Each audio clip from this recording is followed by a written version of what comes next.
الحمد لله له ملك السماوات والأرض وهو على كل شيء قدير. أشهد أن لا إله إلا الله وحده لا شريك له وأشهد أن محمدا عبده ورسوله. اللهم صل وسلم على سيدنا محمد وعلى آل سيدنا محمد كما تحب وترضى بأن تصلي عليه. أوصيكم بعباد الله فإياي أولا بتقوى الله. قال الله تعالى في القرآن الكريم: أعوذ بالله من الشيطان الرجيم. بسم الله الرحمن الرحيم. وما خلقت الجن والإنس إلا ليعبدون. وقال نبينا صلى الله تعالى عليه وآله وسلم وشرف وكرم مجد وعظم أنه قال: من مات يشرك بالله شيئا دخل النار ومن مات لا يشرك بالله شيئا دخل الجنة. لا إله إلا الله محمد رسول الله. திருக்கலிமாவை நாவால் ஓதி உள்ளத்தால் உண்மை விசுவாசம் என்னும் ஈமான் கொள்ளக்கூடிய மகத்தான பாக்கியத்தை நமக்கெல்லாம் நசீபாக்கி வைத்த ஹய்யுல் கய்யூமான அல்லாஹு ஜல்ல ஜலாலா அவனை உள்ளும் புறமும் அஞ்சி பயந்து அவனது ஹபீபுல் ஆலமான இந்த உயர்வான ஈமானை நமக்கு வழங்கிய வல்லலம் பெருமானார் கண்மணி நாயகம் முஹம்மது ரசூலுல்லாஹி ஸல்லல்லாஹு அலைஹி வஸல்லம் வஷரஃப கர்ரம் மஜத வல்லம் அவர்கள் மீது வற்றாத அன்பும் பிரியமும் பாசமும் கொண்டு என்னாலும் கண்மணி நாயகத்துடைய பேரின்ப காதலிலேயே வாழக்கூடிய அந்த உயர்வான தேட்டத்தையும் நாட்டத்தையும் கொள்ளுமாறு எனக்கும் உங்களுக்கும் முதற்கண் உபதேசிக்கின்றேன். எல்லாம் வல்ல அல்லாஹு ஜல்ல ஷானஹு வ தஆலா அவனது அருள்மறையாம் திருமறை அல் குர்ஆனுல் கரீமில் ஜின் வர்க்கத்தையும் மனித வர்க்கத்தையும் அல்லாஹ் படைத்த நோக்கம் என்ன என்பதை பற்றி அல்லாஹ் விசாலமாக நன்மாராயம் செய்கின்றான். வமா ஹலக்துல் ஜின்ன வல் இன்ஸ இல்லா லியஅபுதூன். ஜின் வர்க்கத்தையும் மனித வர்க்கத்தையும் அல்லாஹுவை வணங்குவதற்காகவே அன்றி அல்லாஹ் படைக்கவில்லை என்பதாக குர்ஆன் ஷரீஃபிற்கு விரிவுரை செய்யக்கூடிய விரிவுரையாளர்களுடைய தலைவர் என்று இஸ்லாம் போற்றக்கூடிய ரயீசுல் முஃபஸ்ஸிரீன் ஹஜ்ரத் அப்துல்லா இப்னு அப்பாஸ் ரலியல்லாஹு அன்ஹுமா அவர்கள் இந்த ஆயத் ஷரீஃபிற்கு தஃப்சீர் செய்கின்றார்கள். வமா ஹலக்துல் ஜின்ன வல் இன்ஸ இல்லா லியஅபுதூன் ஐ பலில் யாரிஃபூன்.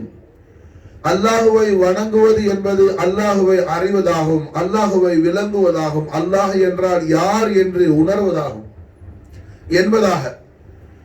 அவ அல்லாஹ் ஜல்ல ஷானஹு வ தஆலா ஜின்களையும் மனிதர்களையும் அல்லாஹ் படைத்திருப்பது அல்லாஹ் என்றால் யார், அல்லாஹ் என்ற அந்த இலாஹுல் ஆலமீனுடைய ஷானே உலூஹியத் என்ன என்பதை அல்லாஹ் ஜல்ல ஷானஹு வ தஆலா அறிவித்து கொடுப்பதற்காகவே அன்றி வேறில்லை என்பதாக அல்லாஹ் அவரது அருள்மறையாம் திருமறை அல் குர்ஆனுல் கரீமில் அல்லாஹ் நன்மாராயம் செய்கின்றான் என்பதாக ஹஜ்ரத் அப்துல்லா இப்னு அப்பாஸ் ரலியல்லாஹு அன்ஹுமா அவர்கள் இந்த ஆயத் ஷரீஃபிற்கு தஃப்சீர் செய்கின்றார்கள். கண்மணி நாயகம் ஸல்லல்லாஹு அலைஹி வஸல்லம் அவர்களுடைய மகா கௌரவமிக்க மாபெரும் பரிசுத்தமான உன்னதமான அஹ்லு பைத் அத்ஹாராகிய குத்ப ரப்பானி கௌஸல் ஆசானி மஹபூப சுப்ஹானி கௌஸுல் ஆலம் முஹீதீன் நபி முஹம்மது சையத் அப்துல் காதிர் அல் ஹஸனி வல் ஹுசைனி ஜாஃபரி ஜீலானி ரலியல்லாஹு தஆலா அன்ஹு வஅஃபாது அலைனல் பரகாத் மின்ஹு தஹரத் தனாமி நாயகம் அவர்கள் இந்த ஆயத் ஷரீஃபிற்கு தஃப்சீர் செய்கின்றார்கள். வமா ஹலக்துல் ஜின்ன வல் இன்ஸ இல்லா லியஅபுதூன். ஜின் வர்க்கத்தையும் மனித வர்க்கத்தையும் அல்லாஹ் ஜல்ல ஷானஹு வ தஆலா அவனை வணங்குவதற்காகவே அன்றி அல்லாஹ் அவன் படைக்கவில்லை. ஜின் வர்க்கத்தையும் மனித வர்க்கத்தையும் அல்லாஹ் அவனை அறிவதற்காகவே அன்றி அவன் படைக்கவில்லை. யார் ஒருவன் தன்னுடைய ரப்பு யார், தன்னுடைய நாயன் யார், தான் யாரை வணங்குகின்றோம் என்ற அந்த உண்மையை அவன் அறிந்து கொள்ளவில்லையோ அவன் நடமாடக்கூடிய பிணமாகும் என்பதாக கௌஸுல் ஆலம் அவர்கள் பயான் செய்கின்றார்கள். கௌஸுல் ஆலம் திருவாயால் சொல்கின்றார்கள், நீ மரணம் என்றால், மையத்து என்றால், ஜனாசா என்றால், உயிரற்ற சடலம் என்றால், உயிர் போகி ஒரு உடல் அசைவின்றி கிடைக்குமையானால் அதை நீ சடலம் என்கின்றாய், நீ ஜனாசா என்கின்றாய், மையத்து என்கின்றாய். ஆனால் உண்மையில் அது அல்ல மையத். யார் அல்லாஹ்வை அறியாமல், அல்லாஹ்வுடைய மாரிஃபா இல்லாமல், அல்லாஹ் என்றால் யார் என்று தெரியாமல் யார் ஒருவன் வாழ்கின்றானோ அவன் வாழக்கூடிய வாழ்க்கம் அதாவது மரணமான வாழ்க்கை தவிர, அவன் நடமாடக்கூடிய பிணமே தவிர அவன் உயிருள்ளவன் அல்ல என்பதாக கௌசுல் ஆலம் அவர்கள் அல்லாஹ்வை அறியாதவனை உயிரற்றவன் அவன், அதாவது ஒரு பிணம் நடமாடுது அவ்வளவுதான் தவிர என்ன, அவன் உண்மையிலேயே அல்லாஹ்விடத்தில் அவன் உயிருள்ளவன் அல்ல, அவன் வாழ்க்கை உயிருள்ளவானதாக அல்ல, அவன் வாழ்க்கை அவனுக்கு பிரயோஜனம் அளிக்காது. எப்படி ஒரு ஜனாசா அந்த உலகத்தில் கடந்தா அந்த ஜனாசா கொண்டு என்ன யாருக்கு எந்த பிரயோஜனம் இல்லையோ அந்த ஜனாசாவுக்கு பிரயோஜனம் இல்லை, அடுத்த ஆளுக்கு பிரயோஜனம் இல்லை. அதுபோலதான் அல்லாஹ்வை அறியாதவனை கொண்டு அவனுக்கும் ஃபாயிதா இல்லை, பிறருக்கும் ஃபாயிதா இல்லை. அவன் நடமாடக்கூடிய உயிரற்ற பிணமே தான் தவிர என்ன, நீ நினைக்கிற மாதிரி அதாவது உயிர் போய் மூர்ச்சையாகி நெடுஞ்சான் கிடையாக கடக்கக்கூடிய அந்த டெட் பாடி, அந்த அதாவது அந்த மையத்தில் சொல்லக்கூடிய அந்த பிணம் ஒன்றும் உண்மையில மையத்தல்ல. உண்மையில் மையத்து என்றால், உண்மையில் பிணம் என்றால், உண்மையில் உயிரற்ற உடல் என்றால் அல்லாஹ்வுடைய மாரிஃபா இல்லாத அந்த மனிதன் தான் உண்மையான பிணம், உண்மையான மையத், உண்மையான ஜனாசா. அவன் நடமாடக்கூடிய பிணம் என்பதாக வரிகளுக்கு மஹீதர் பெருமான் அவர்கள் மாஷா அல்லாஹ் இந்த ஆயத்து ஷரீஃபிற்கு தஅவீலாத் தஸ்ரீஹாத் கொடுக்கின்றார்கள். ஆக ஒரு மனிதனுடைய வாழ்க்கை உயிருள்ள வாழ்க்கையாக வேண்டுமானால், ஒரு மனிதனுடைய வாழ்க்கை அர்த்தமுள்ள வாழ்க்கையாக மாற வேண்டுமானால், ஒரு அடியானுடைய வாழ்வு அவனுக்கும் பிறருக்கும் பிரயோஜனம் உள்ள வாழ்வாக அமைய வேண்டுமானால் அல்லாஹ் ஜல்ல ஷானஹு வ தஆலா யார், அவனுடைய அஸீமு ஷான் என்ன, அவனை பற்றி குர்ஆன் என்ன சொல்கின்றது, அவனை பற்றி அவனது ஹபீபுல் ஆலமான சய்யிதுல் முர்சலீன் முஹம்மது ரசூலுல்லாஹி ஸல்லல்லாஹு அலைஹி வஸல்லம் நாயகமான் எவ்வாறு அல்லாஹ் நமக்கு காட்டி தந்தார்கள் என்ற உண்மையை அவன் அறியாத வரையிலையும், உண்மையை அவன் மாரிஃபா செய்யாத வரையிலையும், உண்மையை அவன் விளங்கிக் கொள்ளாத வரையிலையும் அவன் மரணித்த ஒரு பிணம் தானே தவிர உண்மையில் அவன் உயிருள்ள ஒரு மனிதன் அல்ல என்பதை வலிகள் கோமான் அவர்கள் நமக்கு தெல்ல தெளிவாக இந்த ஆயத்து ஷரீஃபை கொண்டு தெளிவுபடுத்துகின்றார்கள். கௌசுல் ஆலம் அவர்களுடைய ஃபாத்திஹா ஷரீஃபும், கௌசுல் ஆலத்துடைய மௌலிது ஷரீஃபும், கௌசுல் ஆலத்துடைய மஹப்பத் ஷரீஃபும், கௌசுல் ஆலத்துடைய வசீலா ஜமீலாவும் நமக்கு ஏன் என்றால் அல்லாஹ் என்றால் கௌசுல் ஆலம் அவர்கள்ட்ட வந்தா தான் நமக்கு அல்லாஹ்னா யாருன்னு தெரியும். மாஷா அல்லாஹ். காரணம் அல்லாஹ்வை அறிந்தவர்கள் எவ்வாறு நபிமார்கள் அல்லாஹ்வை அறிந்தார்களோ அதுபோல நபிமார்களுடைய நூரை கொண்டு அல்லாஹ்வை அறிந்தவர்கள் அவுலியாக்கள். மாஷா அல்லாஹ். அப்ப அல்லாஹ் என்றால் யார் என்று ஒரு மனிதன் தெரியாத வரையிலையும் எல்லாத்தையும் தெரிஞ்சிருக்கிற ஒரு மனுஷன் அல்லாஹ் மட்டும் அவனுக்கு தெரியல. ஆனா அல்லாஹ் மட்டும் தெரியாம வாழக்கூடிய வாழ்க்கை என்ன, பிரயோஜனம் இல்லாத வாழ்க்கை. அவன் செய்யக்கூடிய இபாதத்துகள் எல்லாம் மாஷா அல்லாஹ் அது அவுலியாக்கள் சொல்லுவாங்க. ஒரு குடத்தை, ஒரு குடம் இருக்குது, ஒரு குடத்தை என்ன கவுத்தி போட்டு அது வாய பூமியில போட்டு என்ன அதோடைய அடிபாகத்தை மேல் வச்சு அதுக்கு மேல தண்ணீர் ஊத்துனா அந்த குடத்துல ஏதாவது நிக்குமா போய் என்ன ஆகும், அதாவது குடத்துல ஊத்துற தண்ணி போற என்ன வளைஞ்சு கீழே போயிடும். அப்போ குடத்தை தலைக்குப்புற கவுத்தி போட்டு தண்ணி ஊத்துறது எப்படியோ அப்படித்தான் அல்லாஹ்னா யார் என்று தெரியாம ஒருத்தர் விடிய விடிய இபாதத் செய்யறது.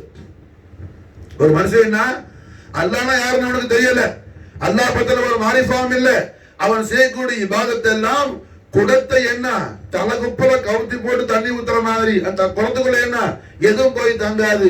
அல்லாஹ்வை அறிந்து ஒரு மனிதன் செய்யக்கூடிய இபாதத்தை என்ன குடத்தை சரியாக வைத்து தண்ணி ஊத்துற மாதிரி தண்ணி குடத்துக்குள்ள போய் நிக்கும். மாஷா அல்லாஹ்.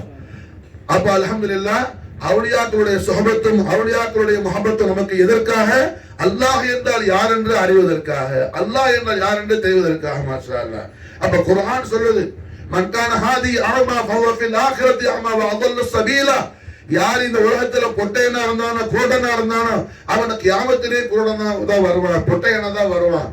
யார் பொட்டை, கண்ணு தெரியாதவனா அவன் அல்ல. யாரு கல்பு துறக்காம இருந்தானோ, யாரு அல்லாஹ் யாருன்னு தெரியாம இருந்தானோ, யாரு அல்லாஹ்வுடைய ஷான் என்னன்னு புரியாம இருந்தானோ அவன் யாரு பொட்டை. அதே குர்ஆன் சொல்லுது வ அضل السبيلا, அவன் வழிகேட்டில் ஆனவன். யாரு வழிகேட்டில் இருக்கிறானோ அல்லாஹ் பத்தி தெரியாம இருக்கிறான், அவன் யாரு? வழிகேடானவன், அவன் உலகத்திலே குருடன், அவன் ஆகிரத்திலே குருடன் என்பதாக மாஷா அல்லாஹ் குர்ஆன் தெளிவுபடுத்துது. ஆக அல்ஹம்துலில்லாஹ் நம்முடைய வாழ்க்கை அர்த்தமுள்ள வாழ்க்கையாக மாற வேண்டுமே ஆனால், நம்முடைய வாழ்க்கை நமக்கும் பிறருக்கும் பிரயோஜனம் தரக்கூடிய வாழ்க்கையாக மாற வேண்டுமே ஆனால், அல்லாஹ் ஜல்ல ஷானஹு தஆலாவுடைய நூறு முத்லகான வஜூத் ரஹ்மத்தான முஹம்மது ரசூலுல்லாஹி ஸல்லல்லாஹு அலைஹி வஸல்லம் நாயகம் அவர்கள் அல்லாஹ் என்றால் யார் என்று நமக்கு காட்டி தந்தாங்களோ ஸல்லல்லாஹு அலைஹி வஸல்லம், அந்த அல்லாஹ்வை மாஷா அல்லாஹ் ரசூலுல்லாஹ்வுடைய அந்த நூரானியத்தில் மாஷா அல்லாஹ் ரசூலுல்லாஹ்வுடைய ஹதுபைத் தஹாராகிய கௌசுலாத்துடைய ஃபைசானில் நாம் அல்லாஹ்வை அறிந்து வாழக்கூடிய வாழ்வுதான் நமக்கும் நம்முடைய குடும்பத்துக்கும் நம்மை சார்ந்தோர்களுக்கும் நம்முடைய சந்ததிகளுக்கும் பிரயோஜனம் உள்ள வாழ்க்கையாகவும் அமையும். அல்லாஹ் ஜல்ல ஷானஹு தஆலா அந்த மகத்தான வாழ்க்கையை நமக்கும் நம்முடைய அஹலுக்கும் அவன் ஹபீபுல் ஆலமான சையதுனா முஹம்மது ரசூலுல்லாஹி ஸல்லல்லாஹு அலைஹி வஸல்லம் உடைய அதீம் ஷான் அஹ்லுல் பைத் தஹரான கௌசுல் ஆலம் முஹியுத்தீன் அபி முஹம்மது சையத் அப்துல் காதிர் அல் ஹஸனி வல் ஹுசைனி ஜாஃபரி ஜீலானி நாயகத்துடைய மேலான ஃபைசானில் அல்லாஹ் நமக்கு தௌஃபீக் செய்வானாக. பாரக்கல்லாஹு லனா வ லக்கும் ஃபில் குர்ஆனில் அலீம் வ நஃபஅனா பில் ஆயாத்தி வ ذிக்ரில் ஹகீம். இன்னஹு தஆலா ஜவாத் كريم بر رؤوف رحيم رب حليم إنه هو الغفور الرحيم. اللهم صل وسلم على سيدنا محمد وعلى آل سيدنا محمد كما تحب وترضى بأن تصلي عليه. الحمد لله وبه نستعين. أشهد أن لا إله إلا الله ملك الحق المبين وأشهد أن محمد رسول الله صادق الوعد الأمين. اللهم صل وسلم على سيدنا محمد وعلى ال سيدنا محمد كما تحب وترضى بأن تصلي عليه.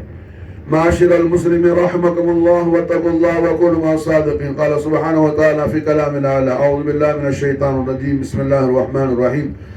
إن الله وملائكته يصلون على النبي يا أيها الذين آمنوا صلوا عليه وسلموا تسليما. اللهم صل وسلم على سيدنا محمد النبي الأمي الحبيب العالي القدر العظيم الجاه وعلى أبوين كريمين شريفين سيدين صيدين شهيدين طيبين طاهرين نيرين نصيرين رؤوفين ملكين مخدومين كتبين غوثين فقرين صديقين شفيعين مصطفين مجتبين عبد الله من عليه الصلاة والسلام فعلى علينا البركات منهم عند دهر الدار آمين. اللهم صل وسلم على سيدنا محمد النبي الأمي الحبيب العالي القدر العظيم الجاه وعلى زوجه طيبة أم سيدة العالمين سيدة خديجة الكبرى عليه الصلاة والسلام فعلى علينا البركات منها دهر الدار آمين. اللهم صل وسلم على سيدنا محمد النبي الأمي الحبيب العالي القدر العظيم الجاه وعلى بضعته الكريمة سيدة العالمين أم الحسنين فاطمة البطول عليه الصلاة والسلام فضل علينا البركات منها دهر الدار آمين. اللهم ارض عن سعادتنا خليفة رسول الله أبو بكر الصديق رضي الله تعالى، خليفة المسلمين عمر بن الخطاب رضي الله تعالى، ذو النورين عثمان بن عفان رضي الله تعالى، أمير المؤمنين نفس محمدي علي كرم الله وجهه الكريم عليه أفضل الصلاة وأكمل السلام، أمير المؤمنين إمام الأكبر سيدنا حسن المجتبى عليه الصلاة والسلام، سلطان الشهداء المجتبى الكربلاء سيدنا حسين عليه الصلاة والسلام، أبو الفضل سيدنا عباس عليه الصلاة والسلام، سيدنا أبو طالب عليه الصلاة والسلام، سيد الشهداء عم رسول الله حمزة الكرار عليه الصلاة والسلام، جميع صحابة قرابة رسول الله صلى الله عليه وسلم شرف كرم لنا خصوصا بحرمة سيدنا صاحب رسول الله تميم أنصاري رضي الله تعالى عنه وفضل علينا البركات منهم دهر الدار آمين. اللهم اغفر لنا وارحمنا ولوالدينا ولأساتذتنا ولمشايخنا ولأحبابنا والجميع أمة محمد صلى الله عليه وسلم شرف كرم لنا. ربنا آتنا في الدنيا حسنة وفي الآخرة حسنة وقنا عذاب النار. اللهم صل وسلم على سيدنا محمد وآله بعد حسنه وجماله. أقم الصلاة.